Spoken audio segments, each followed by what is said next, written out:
Hyderabad cricket అసోసియేషన్కి సంబంధించిన financial irregularities తర్వాత ఇంతకుముందు జరిగిన ఏదైతే సిఐడి వారు రిజిస్టర్ చేసి అరెస్ట్ చేసిన ఫోర్జరీ కేసులే కావచ్చు, ఫర్దర్గా ఇప్పుడు కంటిన్యూగా సిఐడి వారు చేస్తున్న ఇన్వెస్టిగేషనే కావచ్చు, తర్వాత అంతకుముందు విజిలెన్స్ అండ్ ఎన్ఫోర్స్మెంట్ వారు చేసిన ఏదైతే ఇన్వెస్టిగేషన్ ఉందో తవ్వుతున్నా ఉంటే ఇంకా ఈ ఎలుకలన్నీ బయటకు వస్తున్నాయి బిలం నుంచి. ఇష్యూ ఏంటంటే హైదరాబాద్ క్రికెట్ అసోసియేషన్ ఫండమెంటల్గా ఇంతకుముందు మనం మీకు చెప్పినా మళ్ళీ ఒకసారి చెప్తున్నాం, బీసీసీఐ కాన్స్టిట్యూషను వాళ్ళ మెంబర్లందరికీ కూడా సుప్రీంకోర్టు ఏం చెప్పిందనంటే ఖచ్చితంగా ప్రతి స్టేట్ అసోసియేషను వాళ్ళ కాన్స్టిట్యూషన్ కాపీ కొట్టాలి, అందులో ఉన్న రూల్స్ అన్నీ పాటించాలి అని చెప్పిండ్రు. బీసీసీఐ కాన్స్టిట్యూషన్కి సంబంధించిన ఏదైతే మేజర్గా మెంబర్షిప్ సంబంధించిన ఇష్యూ ఉన్నదో అందులో అసోసియేట్ మెంబర్ అనే క్లాజు వీళ్ళు హెచ్సిఏ వాళ్ళు పాటించకుండా 2018 నుంచి ఇప్పటి వరకు కూడా పబ్లిక్ని, ప్రజల్ని, క్లబ్లని, క్రికెటర్లందరినీ మోసం చేస్తున్నారు.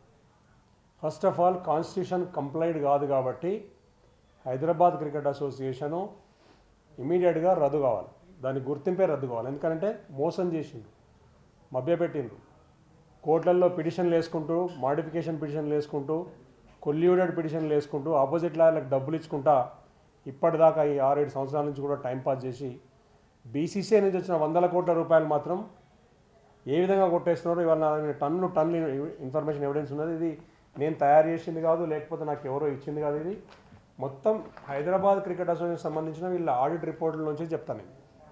అయితే దీనికన్నా ముందు ఇష్యూ ఏంటంటే డబ్బులది ఒకటే కాదు, క్లబ్ల విషయం ఉంది. క్లబ్లకు ఏదైతే వీళ్ళు డెవలప్మెంట్ ఫేర్ మీద ఇస్తున్నారో దానికి సంబంధించిన డబ్బుల విషయము, క్లబ్లకు ఇచ్చే డబ్బుల విషయం కూడా ఉంది.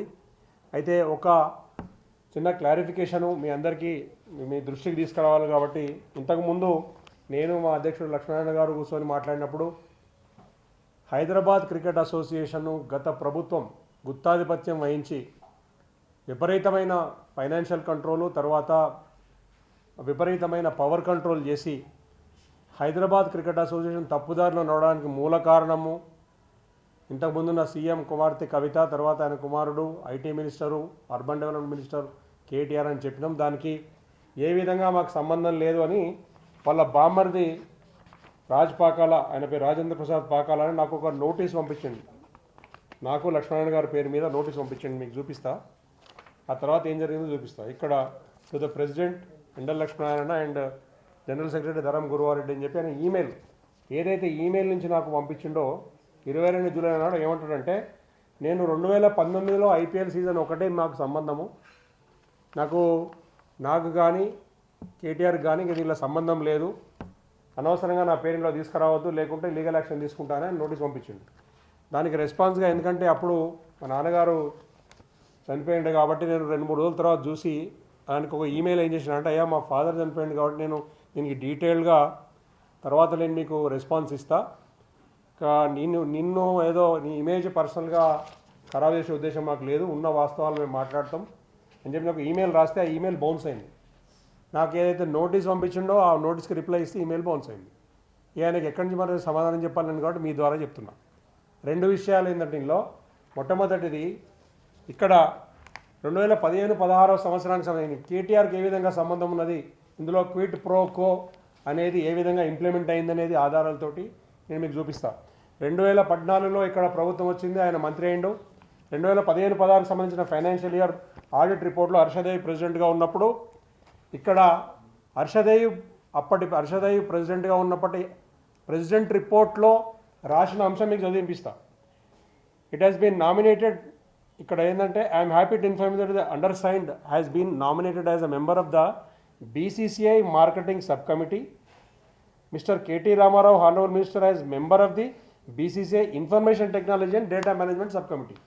ఇన్ఫర్మేషన్ టెక్నాలజీ మినిస్టర్, బీసీసీ మినిస్టర్లు అసలు కమిటీలలో ఉండొద్దు, అది జస్టిస్ ఆర్ఎం లోదా కమిటీ చెప్పింది. దానికి వ్యతిరేకంగా ఒక మినిస్టర్ను ఇన్ఫర్మేషన్ ఐటీ సంబంధించిన సబ్ కమిటీకి నామినేట్ చేసిండు హర్షదేవ్, ఎవరు మంత్రి గారిని. దానికి బదులుగా ఏమడిగారు ఆయనను అని అంటే, ఇదే రిపోర్ట్లో ప్రాపర్టీ ట్యాక్స్ వీళ్ళ ప్రాబ్లం ఉండే 7 సంవత్సరాల నుంచి ఎన్ని కోట్లు, ఇది 14.5 కోట్లు, నేను మీకు కాపీ ఇస్తాను. ఇన్కమ్ ట్యాక్స్ ప్రాబ్లం ఉండే 14 కోట్ల వరకు, ఇది తర్వాత సర్వీస్ ట్యాక్స్ ప్రాబ్లం ఉండే, ఇందులో ఫిగర్ ఇవ్వలేదు.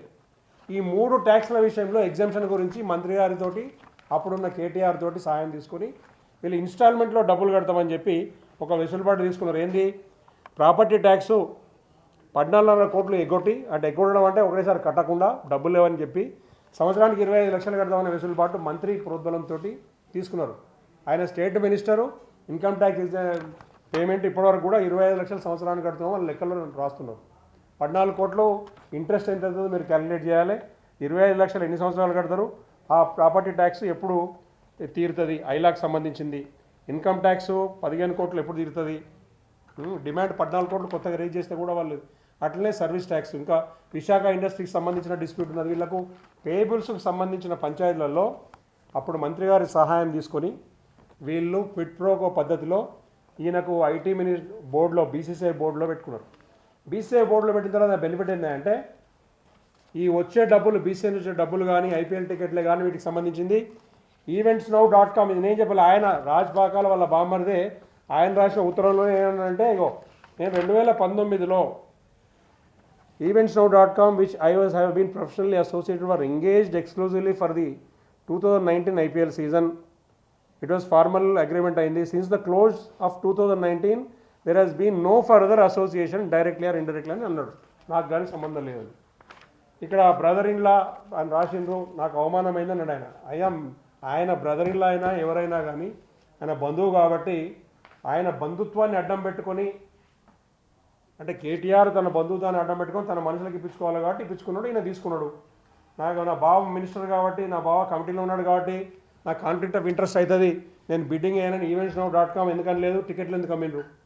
అయితే ఇప్పుడు ఆయన ఏం చెప్పిండు, నాకు సంబంధం లేదు అని అన్నాడు. సంబంధం ఎట్లుంది, 19లో మాత్రమే సంబంధం ఉన్నది, తర్వాత సంబంధం లేదు అన్నాడు. ఇక్కడ నేను డేటా మొత్తం తీసిన. కేటీఆర్ ఇప్పుడు రాజ్ పాకాలకు సంబంధించిన eventsnow.com కంపెనీకి ఎక్కడ ఉంది అది, నాకు రాసి తీసినాం కదా, ఇక్కడ రాస్తాం కదా, ఏది ఇక్కడ ఉంది. 2017 ఫిగర్స్ అన్నీ ఉన్నాయి. ఇది ఈ ఆడిట్లో ఇక్కడి నుంచి తీసినాయి, హెచ్సి ఆడిట్లోకి వెళ్ళి తీసినాయి. పేయబుల్లో కాలం కూడా ఉంటుంది, పేయబుల్స్ ఉంటాయి, లయబిలిటీస్ ఉంటాయి కదా, లయబిలిటీస్ కాలంలో 2017, ఈయన 19లో మాత్రమే అసోసియేట్ అని నాకు లెటర్ రాసిండు. 17లో మరి లయబిలిటీ ఎందుకు ఉంది ఈయనకు? 2015-16లో ఆయన మంత్రి గారు ఐటీ కమిటీలో వేయండు, ఐటీకి సంబంధించిందే కదా eventsnow.com. అయితే బీసీసీఐ టికెట్ల కాంట్రాక్ట్ వచ్చింది కదా, 15-16లో వస్తేనే కదా 17లో లయబిలిటీ పేయబుల్ ఉంటుంది హెచ్ఏ నుంచి. 17లో 13,76,000, 18లో 12,47,000, 19లో 12,07,000. అంటే ఇది హెచ్సిఐ ఈ పైసలు ఎగ్గొట్టిందా? ప్రతి సంవత్సరము స్టాండర్డ్గా ఈ ఫిగర్ అందరికీ పేమెంట్లు చేస్తున్నారా మనం కనుక్కోవాలి. అంటే నాకు వచ్చే అనుమానం ఏంటంటే ఈ ఒక్కరికి పేమెంట్ చేయకుండా ఆపలే, మనం ఆడిట్ తీసి బయటకు తీస్తే ఏ సంవత్సరం ఆడిట్ అనేది తీయండి మీరు. ఇప్పుడు నేను మీకు చూపిస్తా, ఏ సంవత్సరం ఆడిట్ అనేది తీయండి. 2021, 22, 22, 23, 23, 24, నేను 3 సంవత్సరాలు తీస్తా. ఏదైనా ఫిగరు వీళ్ళ పేయబుల్ చూపించిండ్రు అని అంటే ఆ ఫిగరు అంతకుముందు సంవత్సరం అదే ఫిగర్ ఉంటుంది, ఈ సంవత్సరం అదే ఉంటుంది, నెక్స్ట్ ఇయర్ అదే ఉంటుంది బై డిఫాల్ట్. అంటే ఆడిటర్ తప్పు చేసిరా, అకౌంటెంట్ తప్పు చేసినరా, లేకపోతే ఇలా ఉన్న ఆఫీస్ బేరర్స్ తప్పు చేసిరా, నాకు అర్థం కాలేవు. eventsnow.com ఇదే సంవత్సరం అండి 2023, 24. ఆయన రాసిన ఉత్తరంలో 19 వరకే నాకు సంబంధం తర్వాత లేదన్నాడు. 23, 24 దాకా నాకు పేమెంట్ ఎందుకు చేయలే మరి? 21, 22లో అదే పేమెంట్ ఉంది. ఎప్పటి నుంచి ఎప్పటి దాకా ఉన్నాయి ఇలా? అది ఒకసారి 2017 నేను రాసుకున్న లెక్కలు ఇలా చూపిస్తా. 2017 నుంచి 2024 వరకు ఎవ్రీ ఇయర్ పేయబుల్స్లో ఈయనకు ఫిగర్ పోతుంది. మరి వీళ్ళు ఎక్స్పెండిచర్ అవుతుంది ప్రతి సంవత్సరము 60 కోట్ల, 70 కోట్ల, 100 కోట్ల బీసీసీ నుంచి డబ్బులు వస్తున్నాయి, ఎక్స్పెండిచర్ అవుతున్నది. రాజ్పాకాలకు కానీ కేటీఆర్ కుటుంబానికి కానీ హైదరాబాద్ క్రికెట్ సంబంధం లేకపోతే 2019లో మాత్రమే ఆయన మాటల ప్రకారం టికెట్లు అమ్మిడి ఉంటే ముందు కానీ వెనక్కి కానీ పేబుల్లో ఎందుకు వచ్చిండు? దీనికి సమాధానం కావాలి. రిటర్న్గా దీనికి కూడా సమాధానం చెప్తే నేను సంతోషిస్తా. ఆయన ఈమెయిల్ బౌన్స్ అయింది కాబట్టి ఇక్కడ మీకు ప్రూఫ్ చూపిస్తున్నా, నేను పత్రికాముఖంగా అడుగుతున్నా. దీనికి కేటీఆర్ సమాధానం చెప్తాడా, అలా బామ్మర్ది సమాధానం చెప్తాడా? పబ్లిక్లీ అకౌంటబుల్ మనీ ఇది. ఇవాళ సిఐడి వాళ్ళు కానీ విజిలెన్స్ వాళ్ళు కానీ రేపు పొద్దున ఇప్పుడు ఈడీ కానీ వీళ్ళందరూ కూడా బీసీసీఐ నుంచి వచ్చిన డబ్బులు కానీ మనము అడ్వర్టైజ్మెంట్ బిల్ బోర్డ్స్ ఇక్కడ స్టేడియంలో అమ్మినాయి కానీ టికెట్ల మీద వచ్చినాయి కానీ ప్రతిదీ కూడా డబ్బులు ట్యాక్స్ పేడ్ మనీ పబ్లిక్ నుంచి వచ్చిన మనీ కాబట్టి దీని లెక్కలు చెప్పాల్సిన బాధ్యత వాళ్ళకు ఉంటుంది హైదరాబాద్ క్రికెట్ అసోసియేషన్కి.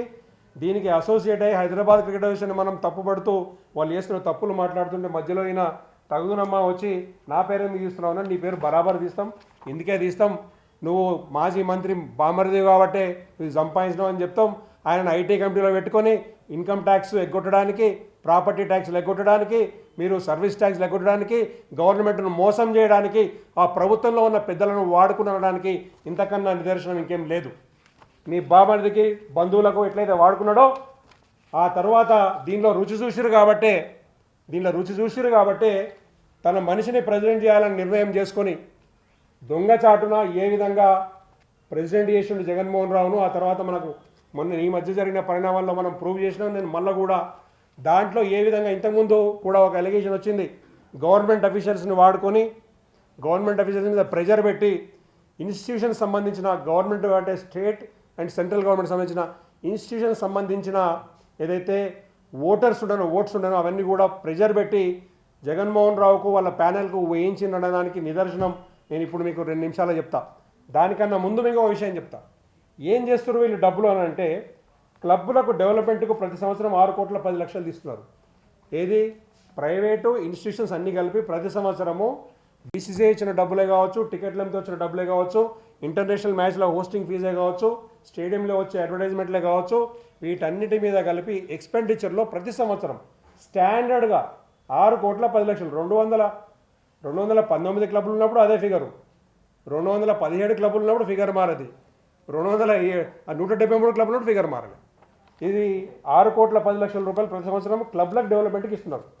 అయితే నా ప్రశ్న ఏంటంటే, మీరు క్లబ్లకు ఇచ్చుకోండి, క్లబ్బులు నిజంగానే బాగానే అకాడమీలు నడిపి చేస్తున్నారంటే నాకేం అభ్యంతరం లేదు, ఇబ్బంది లేదు. కానీ నా ప్రశ్న ఏంటంటే, మీకు వీళ్ళు ఆడిట్ రిపోర్ట్లోకి చూపిస్తాను, ఇలా దొరుకుతలేదు, ఒక్క నిమిషం అవి తీసి చూపి, క్లబ్ ఇన్స్టిట్యూషన్ తీసి పెట్టి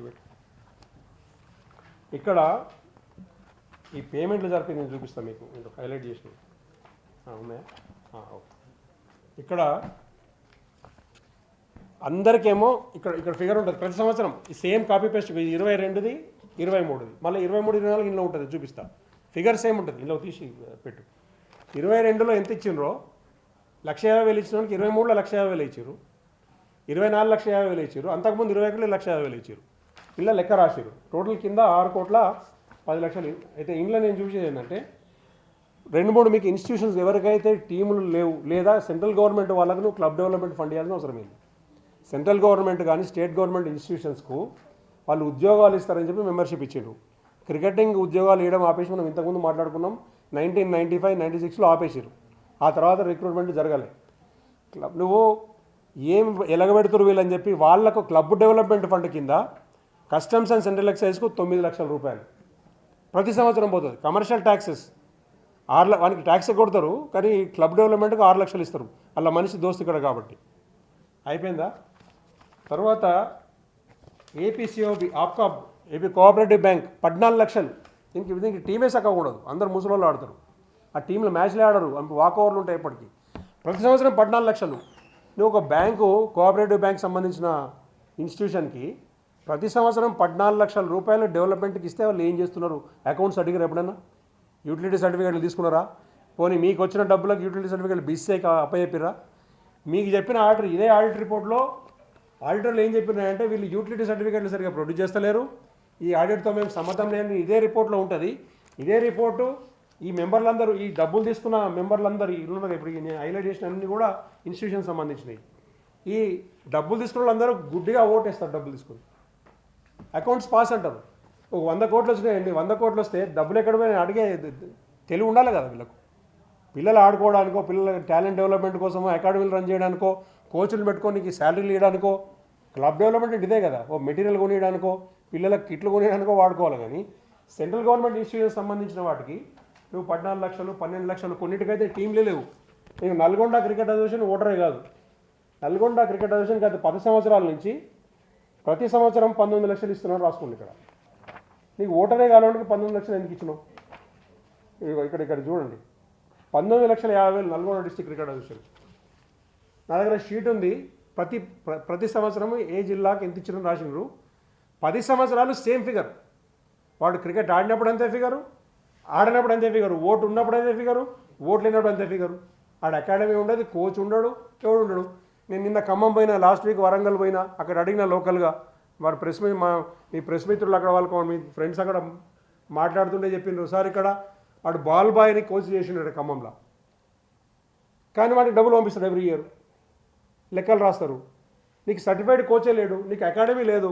స్పోర్ట్స్ సర్దార్ పటేల్ ఖమ్మంలో సర్దార్ పటేల్ గ్రౌండ్, అక్కడ స్పోర్ట్స్ అథారిటీ వాళ్ళకి సంబంధించిన గ్రౌండ్లో స్పోర్ట్స్ అథారిటీ తీసుకున్న నెట్స్లో 3,000 రూపాయల నుంచి 5,000 రూపాయలు ఫీజు తీసుకొని ఓ బాల్ బాయ్ డబ్బులు తీసుకొని ఆడిపిస్తారు. హెచ్సిఎల్ లీగ్ అని చెప్పి, హెచ్సిఏ క్లబ్ అని చెప్పి, ఏది అకాడమీ అని చెప్పి. ఇంత దుర్మార్గం జరుగుతుంటే మరి హెచ్సిఏలో పెద్ద మనుషులు ఏం చేస్తున్నారు? ఇప్పుడు అపెక్స్ కౌన్సిల్ ఉంది కదా, అపెక్స్ కౌన్సిల్ వాళ్ళు ఏం చేస్తున్నారు చెప్పండి. ఇక్కడ అన్యాయం ఏంటంటే 6,10,00,000 క్లబ్ల కోసం ఎవ్రీ ఇయర్, ఇక్కడ కింద ఫిగర్ ఉన్నది, 6,10,00,000 ఎవ్రీ ఇయర్ క్లబ్లు డెవలప్మెంట్ కానీ ఇస్తున్నారు. ఏ క్లబ్ అన్నా సొంతంగా ఎవడన్నా నడుపుతున్నాడా? ప్రతి ఒక్కడు ప్రైవేట్ వాళ్ళకి లీజ్కి ఇచ్చుకుంటారు. అకాడమీ నడుపుకుంటాడు, ట్రైనింగ్ ఫెసిలిటీ ఉన్నోడు లీజ్ తీసుకుంటాడు 5 లక్షలకో ఎంతకో, వీళ్ళు ఇచ్చే డబ్బులు తీసుకుంటారు, వాడిచ్చే డబ్బులు తీసుకుంటారు.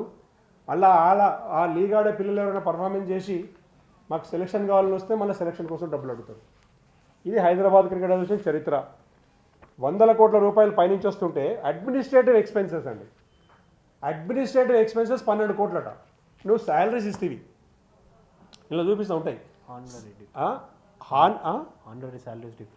హానరీ వేరు, శాలరీస్ డిఫరెంట్ వేరు, స్టాఫ్ శాలరీస్ వేరు, కోచెస్ రెమ్యునరేషన్ వేరు, క్రికెట్ అడ్వైజర్స్ రెమ్యునరేషన్ వేరు, అకాడమీ ఆఫ్ ఎక్సలెన్స్ సంబంధించిన డైరెక్టర్ రెమ్యునరేషన్ వేరు.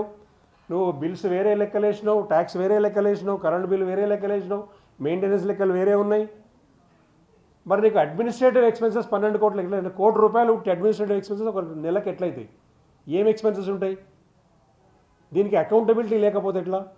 అందుకే నేను ఏం చేసినా అంటే ఇది కంటిన్యూ అవుతుంటుంది. దీనిలో ఇన్స్టిట్యూషన్స్ విషయం నేను చెప్పే ముందు ఒకటి ఏంటంటే, మేము సిఐడి వారికి ఒక డీటెయిల్డ్ చారుసిన్న గారికి అడిషనల్ డైరెక్టర్ జనరల్ సిఐడికి రాసినాము. ఇందులో ఇప్పుడున్న కమిటీయే కాదు, ఇంతకుముందు ఉన్న కమిటీలు కూడా ఇస్తున్న తప్పులేంది, మీ ఇన్వెస్టిగేషన్ పరిధి కొంచెం కిందికి ఎక్స్టెండ్ చేయండి, దోషులందరినీ కూడా మీరు శిక్షించండి, ఎఫ్ఐఆర్లు రిజిస్టర్ చేయమని అడుగుతున్నాం, జిల్లాల నుంచి కూడా అడుగుతున్నాం.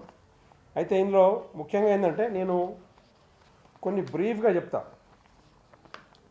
ఇక్కడ ఇన్స్టిట్యూషన్స్ విషయం, ఇన్స్టిట్యూషన్స్ క్లబ్స్ ఇప్పటిదాకా నేను చెప్తున్నా కదా, ఇప్పటిదాకా ఈ లిస్టులో డబ్బులు తీసుకోకుండా ఈ మధ్య స్టార్టింగ్లో డబ్బులు ఇచ్చేది ఒక 22 ఇన్స్టిట్యూషన్స్ క్లబ్స్ ప్రైవేట్ వాళ్ళ చేద్దాం. ఇప్పుడు ఈ లిస్టులో ఓటర్ లిస్టులో లేవు ఇవి. ఇంతకుముందు ఓటర్లు వీళ్ళు, ఇప్పుడు ఓటర్ లిస్టులో లేవు, ఎక్కడ పోయారు వీళ్ళు? 22 మంది వీళ్ళు. నేను మీకు లెక్కలు చెప్తాయి, ఇక ఎన్ని క్లబ్లు పోయినాయి ఈయన కథ చెప్తాయి. ఈ 22 క్లబ్లు ట్రేస్ చేయాలి. తర్వాత 57 క్లబ్లు సస్పెండ్ అయినాయి కాన్ఫ్లిక్ట్ ఆఫ్ ఇంట్రెస్ట్ కింద, వాళ్ళని మళ్ళీ ఓట్లు వేయించుకుంటున్నారు. అది కాకుండా 12 క్లబ్లు కాన్ఫ్లిక్ట్ ఆఫ్ ఇంట్రెస్ట్ అలిగేషన్స్ ఎదుర్కొంటున్నాయి, కోర్టులో కేసులు పెండింగ్ ఉన్నాయి. అది కాకుండా ఒక 7 క్లబ్లు ఈ మధ్యన చేతులు మారినాయి, ప్రైవేట్ క్లబ్లు కూడా. ఉస్మానియా సి అనే టీం సన్షైన్ కిందకి మారింది, ఇమ్రాన్ మహమూద్ దగ్గర పోయింది. విమ్కో అనేది వాళ్ళ బ్రదర్ అద్నాన్ సీసీ పేరు మీద అద్నాన్ సీసీ పోయింది, వాళ్ళ అన్న కొడుకు జీషాన్ నడుపుతున్నది. గౌలిపురా అనేదాన్ని శ్రీచక్ర అయింది, ఏం గొడవ అయిందో మనకు అందరికీ తెలుసు. AP dairy development green turf అనే క్లబ్ కిందకి మారింది. సుల్తాన్ షాహీ అనే క్లబ్ బాలాజీ సీసీ కిందకి మారింది. శ్యామ్ నగర్ అనేది సెయింట్ సాయట దాని కిందకి మారింది. కుర్షిజా అనేది చార్మినార్ కిందకి మారింది. ఇవన్నీ కూడా ఇంతకుముందు ఓటర్లు వేరు, ఇప్పటి ఓటర్లు వేరు. ఇవన్నీ చూస్తే ఒక 76 క్లబ్లు. ఈ 76 క్లబ్స్ ఇన్వెస్టిగేషన్లో పరిధిలోకి పోవాలి, ఇమీడియట్గా వీళ్ళందరినీ కూడా విచారించాలి. దానితో పాటు మనం మాట్లాడుకున్నాం, ఇన్స్టిట్యూషన్స్ 52 మంది లిస్ట్ వచ్చింది. 52 మంది ఓటర్లు, ఇంతకుముందు ఓటర్లు వేరు, ఇక్కడ ఇంతకుముందు ఓటర్లు వేరు. అంటే జస్టిస్ నాగేశ్వరరావు అప్రూవ్ చేసిన ఓటర్ లిస్టు 52 మందిది. ఈ క్లబ్ పేరు ఉంటుంది జస్టిస్ నాగేశ్వరరావు. 30th సెప్టెంబర్ 2023 రోజు ఆయన అప్రూవ్ చేసిన ఓటర్ లిస్ట్ ఇది. అన్ని వేరు, అంటే ఒక నోటీస్ పంపించి వాళ్ళకు ఒక రిజిస్ట్రేషన్ సర్టిఫికేటు, వాళ్ళ సొసైటీ మినిట్స్ అవన్నీ కూడా కంప్లయన్స్ అన్ని ఇది తెప్పించి 30 సెప్టెంబర్ 2023 నాడు జస్టిస్ నాగేశ్వరరావు ఏదైతే ఆథరైజ్డ్ ఓటర్స్ ఫైనల్ చేసిండో దాన్ని వారం రోజులలోనే సంపత్ కుమార్ ఎలక్షన్ ఆఫీసర్ వచ్చినాక ఆయన మేనేజ్ చేసుకొని, ఇదే ప్రభుత్వంలో ఉన్న పెద్దవాళ్ళు, ఇప్పటిదాకా నేను మాట్లాడిన పెద్దవాళ్ళు, వాళ్ళ ప్రెజర్ తోటి వీళ్ళు ఓటర్లను మార్చారు. అప్రూవ్డ్ ఓటర్లను మార్చి 52 ఓట్లు మార్చారు. 52 ఓటర్లు మారిపోయినారు. ఆయనకు వచ్చినాయి 61 ఓట్లు. గెలిచింది, ఒక ఓటుతో గెలిచిండు. ఇది గవర్నమెంటు బ్యాడ్ ఇన్ఫ్లుయెన్స్ తోటి లేదా ప్రోద్బలంతో ఓట్లు వేసిర్రు. ఇలా ఇంకొక విషయం చెప్తా, అఫిలియేటెడ్ ఇన్స్టిట్యూషన్స్ ఉన్నాయండి. ఎన్ని ఉన్నాయి మొత్తం affiliated institutions? 46 plus 46 affiliated institutions. వీళ్ళు ఏంది అని అంటే వీళ్ళెవరు కూడా కంప్లైన్స్ లేదు, అంటే వీళ్ళు రిక్రూట్మెంట్ లేదు, వీళ్ళు డెవలప్మెంట్ ఫండ్ తీసుకుంటున్నారు, రిక్రూట్మెంట్ చేయరు. యంగ్స్టర్స్ కొత్త వాళ్ళ క్రికెట్ రిక్రూట్మెంట్లో లేదు. ఇలా ఆడే క్రికెట్ టీంలు అన్నీ కూడా ముసలోళ్ళు ఆడుతున్నారు, 50 ఏళ్ళ పైన వాళ్ళు ఆడుతున్నారు.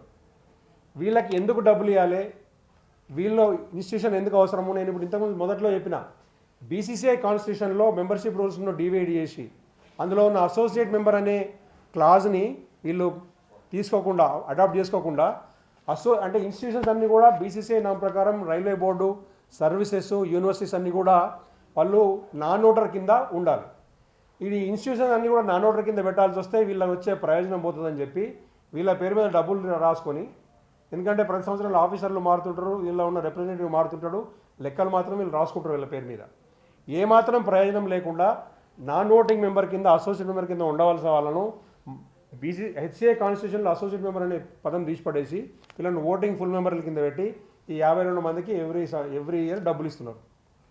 ఈ డబ్బులు వాళ్ళకి నిజంగా ఇన్స్టిట్యూషన్లు ఎవరికి పోతున్నాయి? ఈ లెక్కలు అడిగిన ఎవరైనా ఈ హెచ్సిఏ మెంబర్లను అడుగుతున్నా, మీరు శుద్ధపూసలు అయితే మొన్న జరిగిన యాన్యువల్ జనరల్ బాడీ మీటింగ్లో ఈ ప్రశ్నలు ఎందుకు లేవనెత్తలే? ఈ విధంగా చూస్తే 155 క్లబ్లు డిస్క్వాలిఫికేషన్ ఉంది, కాన్ఫ్లిక్ట్ ఆఫ్ ఇంట్రెస్ట్ కానీ, అసోసియేట్ మెంబర్ కింద కానీ, ఇంకో రకంగా కానీ 155 క్లబ్లు డిస్క్వాలిఫైడ్. మొన్న జరిగిన జూన్లో జరిగిన ఏదైతే జనరల్ బాడీ మీటింగ్ ఉందో దానికి సంబంధించిన మినిట్స్ ఇంతవరకు సప్లై కాలేదు. ఏదో అర్జెంట్ మీటింగ్ అని తర్వాత పెట్టుకుని దానిలో తీసుకున్న మినిట్స్ ఇంతవరకు సప్లై కాలేదు.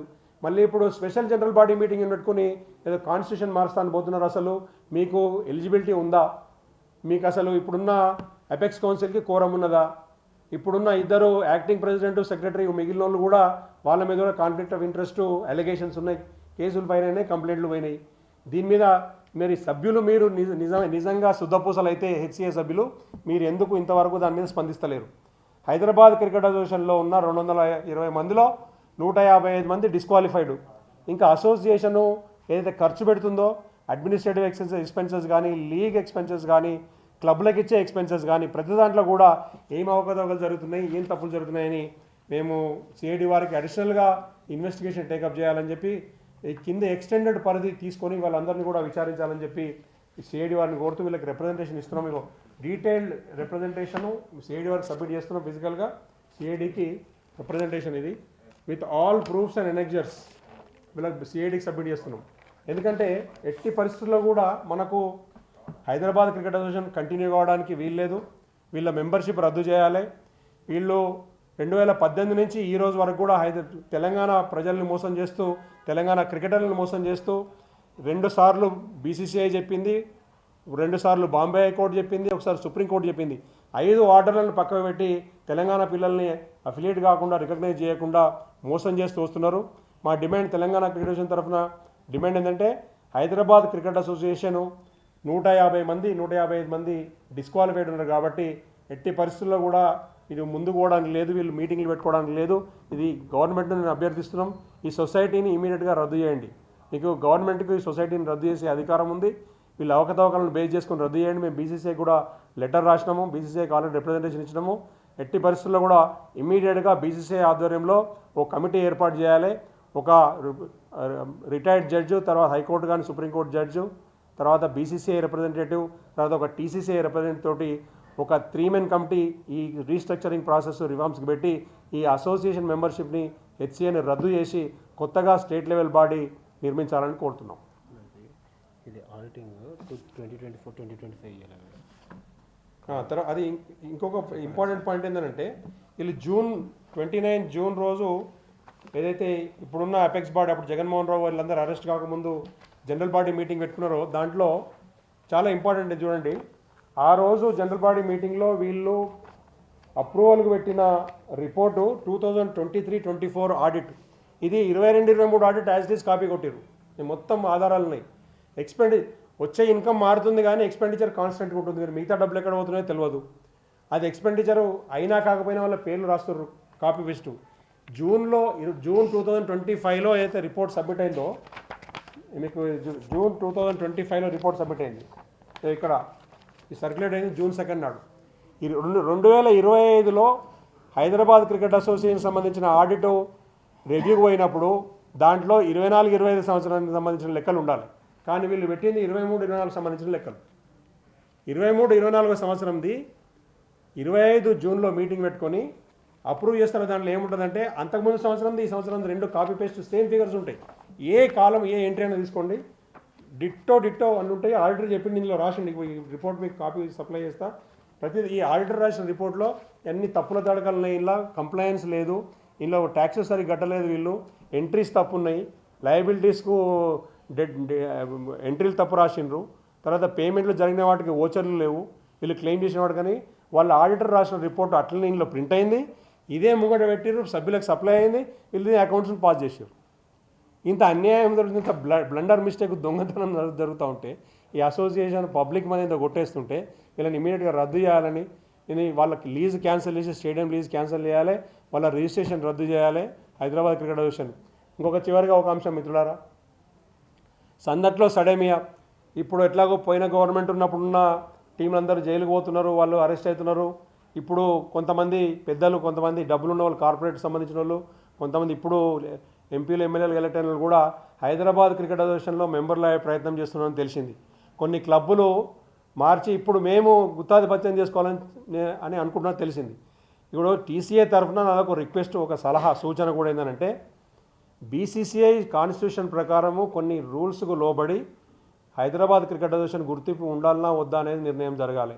ఇప్పుడు వాళ్ళు ఎందుకు రద్దు చేయాలనేది మేము 100 కారణాలు ఉన్నాయి, హైకోర్టు సుప్రీంకోర్టులో ఆర్డర్స్ ఉన్నాయి. అటువంటిది మునిగే నావలోకి మీరు సభ్యులుగా పోయి దాన్ని కాపాడదలుచుకున్నారా, లేకుంటే దాన్ని ప్రక్షాళన చేయదలుచుకున్నారా? ప్రత్యక్షంగా పబ్లిక్లీ ఎలక్టెడ్ మెంబర్స్ అందులో మెంబర్లు కావద్దనేది రూలే ఉంది. అయినా కానీ మీరు అందులో మెంబర్లు కావాలని ఎందుకు ఉర్రూతలు ఊగుతున్నారో మాకు అర్థం కావడం లేదు. మునిగే షిప్లో ఉన్న మెంబర్షిప్లు కొనుక్కొని దాన్ని ఏ విధంగా ఉద్ధరించదలుచుకున్నారో కాబట్టి ఒకసారి 1-2 సార్లు ఆలోచించుకోవాలని మేము సూచన చేస్తున్నాం. రెండవది, ఎట్టి పరిస్థితుల్లో కూడా హైదరాబాద్ క్రికెట్ అసోసియేషన్ ఇప్పుడున్న సభ్యత్వాలన్నీ కూడా అయితే సొసైటీ రూల్సు, తర్వాత బీసీసీఐ రూల్స్, మెంబర్షిప్ రూల్స్కు లోబడి అవన్నీ కూడా వీళ్ళు కాన్స్టిట్యూషన్ అమెండ్మెంట్ చేసుకొని ఒక ప్రొసీజర్ ఫాలో కాకుండా ఎవరైతే క్లబ్బు సొసైటీ మెంబర్లు మారుతున్నారో వాళ్ళందరి ప్రొసీజర్ ప్రకారం మీటింగ్లు పెట్టుకొని మినిట్స్ రాసుకొని కన్సల్ట్ చేసుకొని బీసీసీఐ జనరల్ బాడీ మీటింగ్లో అప్రూవల్ తీసుకున్న తర్వాతనే క్లబ్బులు రిజిస్ట్రేషన్ కావాలి. కానీ మీరు ఇష్టం ఉన్నట్టుగా కొత్తగా మెంబర్లుగా మారుతున్నట్టు తెలిసింది. ప్రతి ఒక్కరిని ట్రాక్ చేస్తాం, ప్రతి ఒక్కరిని సిఐడి వాళ్ళు కూడా ట్రాక్ చేస్తున్నారు. ఎవరు తప్పించుకుంటాం అనుకోకండి. ఎవరైనా తప్పు మీద బురద మీద పడ్డప్పుడు మిమ్మల్ని ఎవరిని కాపాడరు, మీ బురద ఎవరు కడగరు, జాగ్రత్త అని చెప్తున్నాం. ఇంకొక ఫైనల్ అంశం, ఇప్పుడు ఉన్న జాయింట్ సెక్రటరీ బసవరాజ్, ఆయన అమీర్పేట్ క్లబ్ నుంచి, అమీర్పేట్ సీసీ నుంచి రిప్రజెంట్ చేస్తున్నాడు. అమీర్పేట్ సీసీ అనేది 2022లో రిజిస్ట్రేషన్ అయింది. అయితే అంతకుముందు అమీర్పేట్ సీసీ మున్సిపల్ కార్పొరేషన్ సంబంధించిన క్లబ్బుల్లో ఒకటి అమీర్పేట్ ప్లే గ్రౌండ్ అనేది. అంతకుముందు ఈ కాల్సా క్రికెట్ క్లబ్లో ఉన్న ఎవరైతే దల్జీత్ సింగ్ ఉన్నాడో వాళ్ళ ఫ్యామిలీకి సంబంధించిన మొత్తం సభ్యులు అమీర్పేట్లో మెంబర్స్. కాన్ఫ్లిక్ట్ ఆఫ్ ఇంట్రెస్ట్ కింద ఈ 2 క్లబ్లు రద్దు చేయాలని పిటిషన్లు, కంప్లైంట్లు పెండింగ్ ఉన్నాయి. ఈ అమీర్పేట్ సీసీ అనేది ఇంతకుముందు రిజిస్టర్డ్ క్లబ్ కాదా, కాకుండా మెంబర్గా ఎట్లా కంటిన్యూ అయింది, కాకుంటే ఈ డెవలప్మెంట్ ఫండ్స్ అన్ని ఏ అకౌంట్లోకి పంపించారు, అది మొదటి. ఇది ఒకటే కాదు, ఇప్పుడు కాల్సా క్రికెట్లో కూడా రిజిస్ట్రేషన్ నెంబర్ దొరకలేదు. ఇప్పుడు యాక్టింగ్ ప్రెసిడెంట్కి సంబంధించిన, ఇప్పుడు జాయింట్ సెక్రటరీకి సంబంధించిన 2 క్లబ్బుల్లో ఒకటే ఫ్యామిలీ మెంబర్స్ ఉన్నారు. కాన్ఫ్లిక్ట్ కింద వీళ్ళు డిస్క్వాలిఫై కాకుండా వాళ్ళ అసోసియేషన్ నడుపుతున్న మిగతా సభ్యులు, ఇంతకుముందు ఉన్న కంప్లైంట్ చేసిన వాళ్ళందరూ ఏం చేస్తున్నారు, ఇమీడియట్గా వీళ్ళ రెండింటి కాన్ఫ్లిక్ట్ ఆఫ్ ఇంట్రెస్ట్ కింద వీళ్ళిద్దరిని కూడా వీళ్ళని డిస్మిస్ చేయాలి, డిస్క్వాలిఫై చేయాలని కోరుతున్నాం. రెండవది ఇంపార్టెంట్ ఏంటంటే, ఏదైతే కొత్తగా డబుల్ రిజిస్ట్రేషన్లు అవుతున్నాయో శ్రీచక్ర క్రికెట్ క్లబ్ మాదిరిగా, అంతకుముందు ఉన్న పాత క్లబ్బులు ఎక్కడ పోయినాయి, వాటికి డబ్బులు తీసుకున్న వాళ్ళు ఎవరు, పాత క్లబ్బులు కొత్త క్లబ్ల కింద కన్వర్ట్ ఎట్లయితున్నాయి. 2022లో రిజిస్ట్రేషన్ ఉన్న అమీర్పేట్ ఏదైతే క్రికెట్ క్లబ్ ఉందో అంతకుముందు ఏ క్లబ్, మరి అమీర్పేట్ ప్లే గ్రౌండ్ పేరు మీద డబ్బులు ఎవరు తీసుకున్నారు, కాల్సాకి సంబంధించిన ఫ్యామిలీకి అకౌంట్లో డబ్బులు ఎట్లా పోయినాయి. ఇది ఒకవేళ 22 రిజిస్ట్రేషన్ కరెక్ట్, అదే కొత్తగా క్లబ్ అయితే అంతకుముందున్న మరి అమీర్పేట్ ఎక్కడ పోయింది. ఇప్పుడు చాలా క్లబ్బులు వెతుకుతుంటే దేవరాజకి సంబంధించిన క్లబ్ ఏదైతుందో అదే సన్ గ్రేస్ అంట, దానికి రిజిస్ట్రేషన్ లేదని చెప్తున్నట్టు తెలిసింది. మరి అటువంటప్పుడు రిజిస్ట్రేషన్ లేకుండా ఆయన ఎట్లా ఎలక్ట్ అయ్యిండు, క్వాలిఫైడ్ కానీ శ్రీచక్ర నుంచి ప్రెసిడెంట్ ఎట్లా ఎలక్ట్ అయ్యిండు, కాన్ఫ్లిక్ట్ ఆఫ్ ఇంట్రెస్ట్ ఉన్న కొత్తగా 2022లో రిజిస్టర్ అయిన క్లబ్ నుంచి బసవరాజ్ ఎట్లా అయ్యిండు, అంతకుముందు ఉన్న కమర్షియల్ ట్యాక్సెస్ ప్రైవేట్ వ్యక్తి ఇది నాదని చెప్పి క్లెయిమ్ చేస్తూ కోర్టులో పిటిషన్ ఎట్లా వేసిండు. దీనికి ఒక రెగ్యులేటరీ బాడీ లేదా? హైదరాబాద్ క్రికెట్ అసోసియేషన్కు మెంబర్షిప్ సిస్టమ్ అనేది ఉండదా? డబ్బులు రావడం, కూర్చున్న నలుగురు పంచుకోవడము, పబ్లిక్ మనీ కొట్టేయడము, పిల్లలకు అన్యాయం చేయడం తప్పితే హైదరాబాద్ క్రికెట్ అసోసియేషన్లో ఎటువంటి ఇది ప్రోగ్రెస్ లేదు. కాబట్టి విత్ ఇమ్మీడియట్ ఎఫెక్ట్ ప్రభుత్వాన్ని కోరుతున్నాము, ఇమ్మీడియట్గా వీళ్ళ సొసైటీ రిజిస్ట్రేషన్ రద్దు చేయాలి, వీళ్ళ స్టేడియం లీజ్ క్యాన్సిల్ చేయాలి. దీన్ని ఎవరైతే ఇందులో క్రైమ్లో ఇన్వాల్వ్ అయిన వాళ్ళు ఉన్నారో ఈ 155 క్లబ్లను రద్దు చేయాలి, వీళ్ళ మెంబర్షిప్ రద్దు చేయాలి. మెంబర్షిప్ లేకుండా, రిజిస్ట్రేషన్ లేకుండా మెంబర్లుగా కొనసాగుతున్న క్లబ్లను కూడా పట్టుకొని వాళ్ళందరినీ కూడా క్రైమ్ రిజిస్టర్ చేయాలి వాళ్ళ మీద.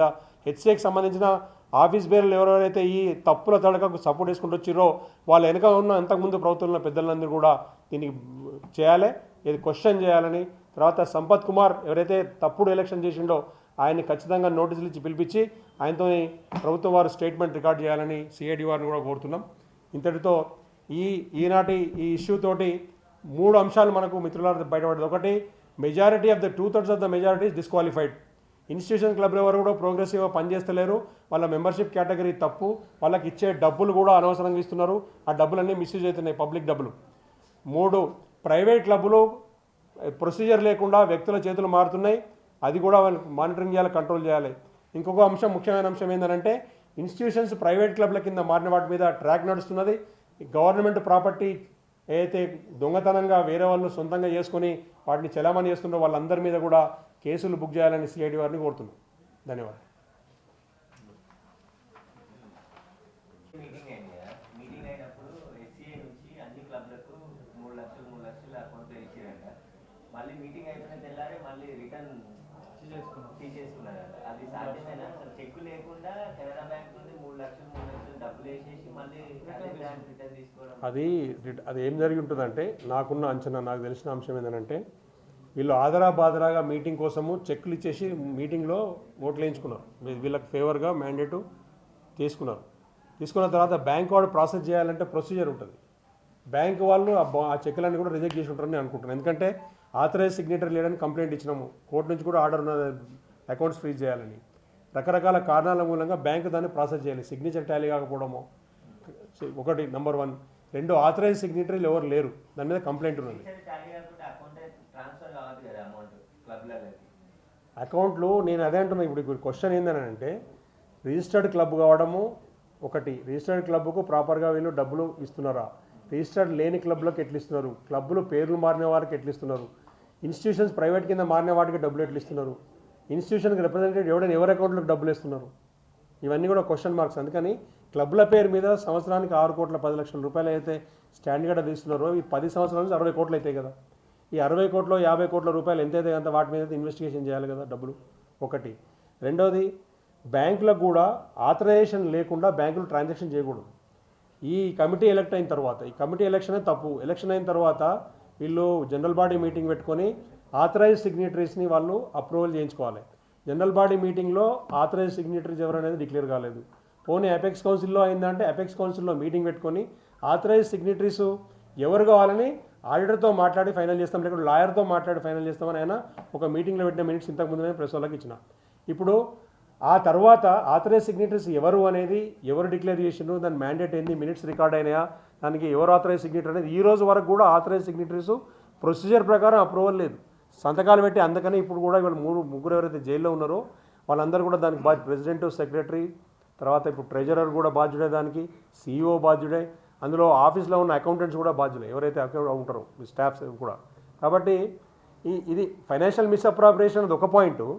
కానీ అసలు కంప్లైంట్స్ మొత్తానికి వీడు కాన్స్టిట్యూషనే తప్పుగా రాసుకొని సంబంధం లేని వాళ్ళందరూ కూడా క్లబ్లు ఇస్తారు. ఇప్పుడు అమీర్పేట ఎగ్జాంపుల్ చెప్తున్నాను నేను. అమీర్పేట 2022లో రిజిస్టర్ అయితే, అంతకుముందు అమీర్పేట్ ప్లే గ్రౌండ్ క్లబ్ 2000 మనకు ఇప్పుడు మున్సిపల్ కమిషనర్ రాసిన ఉత్తరంలోనే ఉంది, కంప్లైంట్ ఏసీబీకి రాసిన కంప్లైంట్లో అమీర్పేట్ ఉంది, గౌలీపుర వీళ్ళందరూ పేర్లు రాసిండు. మరి అప్పుడెప్పుడో 2015లో 16లో రాసినప్పుడు అప్పుడు ప్లే గ్రౌండ్ ఉన్నట్టే కదా, అంతకుముందు మెంబర్గా ఉన్నాడు కదా. మరి 2022లో కొత్త రిజిస్ట్రేషన్ ఎన్నికలు వచ్చింది, దాన్ని ఎట్లా అప్రూవ్ చేసింది హెచ్సిఏ? మరి అంతకుముందు క్లబ్ మెంబర్లు ఎవరు? కాల్సాకు సంబంధించిన ఫ్యామిలీ ఉంది, కాల్సాకు సంబంధించిన ఫ్యామిలీ 2 క్లబ్లు ఉన్నప్పుడు కాన్ఫ్లిక్ట్ కింద వాళ్ళని తీసేసేయాలి కదా ఇద్దరిని. వాళ్ళు ఇటు ఎట్లా కొనసాగుతారు వాళ్ళ ఆఫీస్ బేరోల కింద? లేదా లెక్కలు, ఆడిట్ రిపోర్టు, సొంత ఆడిటర్, వీళ్ళ ఆడిటరు ఇది తప్పులున్నాయని రాస్తాడు, అదే బుక్ వాడిని ముంగట పెడితే వాడు సంతకం ఎట్లా పెడతాడండి, అప్రూవ్ ఎట్లా వేస్తాడు మెంబర్లందరూ. కాబట్టి మెంబర్లందరూ కూడా దొంగలే. హైదరాబాద్ క్రికెట్ అసోసియేషన్ మెంబర్లు ఎవరు కూడా క్రికెట్ డెవలప్మెంట్ ఫండ్ ఇవ్వడం వల్ల ఆపేసేయాలి. వచ్చిన డబ్బులు కూడా అన్ని వాపస్ తీసుకోవాలి మొత్తం. ఈడీ వారిని మేము రిప్రజెంటేషన్ ఇస్తాం. ఇప్పుడు ఆఫీస్ బేరర్లు ఎలక్ట్ అయిన వాళ్ళు కూడా ఎంత అన్యాయం అంటే వాడు ప్రాపర్టీ సంపాదించుకోవడానికి డబ్బులు అడాప్ట్ చేసుకోవడానికి పనిచేస్తున్నారు తప్పితే ఎవ్వరు కూడా క్రికెట్ డెవలప్మెంట్ మీద జిల్లాలు టూర్ చేసింది లేదు. ఒక్క ఇన్ని క్లబ్లో డబ్బులు ఇచ్చారు. 12 లక్షలు ఎవరికో ఇచ్చిండండి. ఆప్కా బోన్కి 12 లక్షలు ఇచ్చిండు, ఇంకోని 13 లక్షలు ఇచ్చిండు. నీ గ్రౌండ్ ఎక్కడ ఉంది, నీ అకాడమీ ఎక్కడ ఉంది, ఇట్లా ఖర్చు పెట్టిన అకౌంట్ అడగాలి కదా. మరి ఎవరికి ఇది గవర్నమెంట్, ఇది మనకు ట్యాక్స్ కడుతున్నాం కదా, ఇది ఆడిట్ చేస్తున్నాం కదా. సిఏజీ రిప్రజెంటేటివ్ ఉన్నాడు కదా, CAG representative control and auditor general కొన్ని రూల్స్ ప్రకారం ఉంటుంది కదా. వాళ్ళ రూల్స్ ఏముంటాయి, ఆడిట్ అయితే వీడు యూటిలిటీ సర్టిఫికేట్లు ఇవ్వాలి కదా, డబ్బులు ఎట్లా ఖర్చు పెట్టినా బిల్స్ ఓచర్లు సబ్మిట్ చేయాలి కదా. అవేవి లేకుండా ఆడిట్ ఎట్లా పాస్ చేస్తారండి. ఈ అరెస్ట్ అయిన వాళ్ళు వీళ్ళే కాదు, మొత్తం ఇలా సభ్యులందరూ దొంగలే. లేకపోతే ఎవడైనా కూడా ప్రశ్నించాలి కదా, దీన్ని రేజ్ చేయాలి కదా. ఎక్కడ మినిస్టర్ లేదు. ప్రొటెస్ట్ చేసినట్టు కానీ తప్పున లెక్కలన్నీ ఎవరో ఒకరిద్దరు మాట్లాడుతుంది కొట్టిపారేసి మీ ప్రొటెస్ట్ రికార్డ్ చేస్తామంటారు, పాస్ చేసి పడేస్తారు. ఎట్లయితుంది? హైదరాబాద్ క్రికెట్ ఒక్క రోజు కూడా కొనసాగద్దు.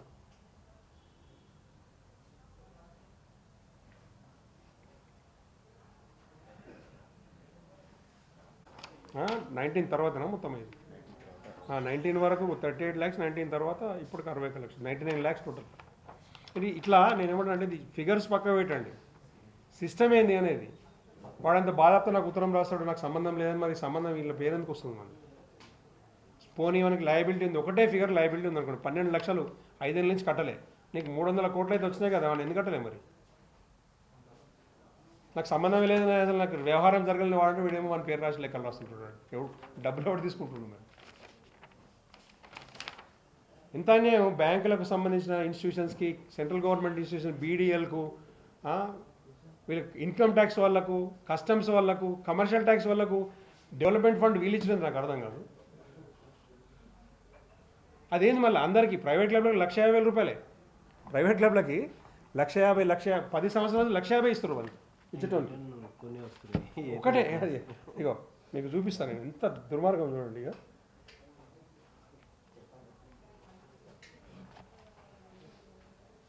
ఇగో ఇక్కడ ఈ ఫిగరు తమలో ఉంటే వీలైతే ఒకసారి జూమ్ చేయవా. ఈ 2 లక్షలు 1,50,000 ఉన్నాయి ప్రైవేట్ క్లబ్లు అన్నీ ప్రతి సంవత్సరం ఇదే 1,50,000 స్టాండర్డ్.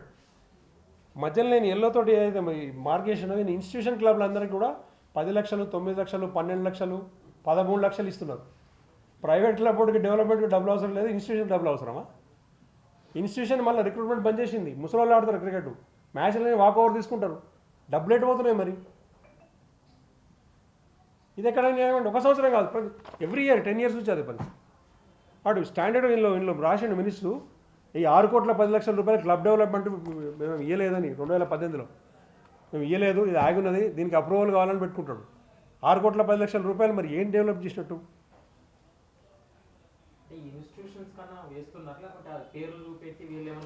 ఇప్పుడు మన దగ్గర ఉన్న ఆధారం వాళ్ళ ఆడిట్ బుక్లోంచి ఉన్నది, ఇన్స్టిట్యూషన్ పేరు మీద డబ్బులు రాసుకున్నారు, కింద 6,10,00,000 పే చేసినామని రాసుకున్నారండి.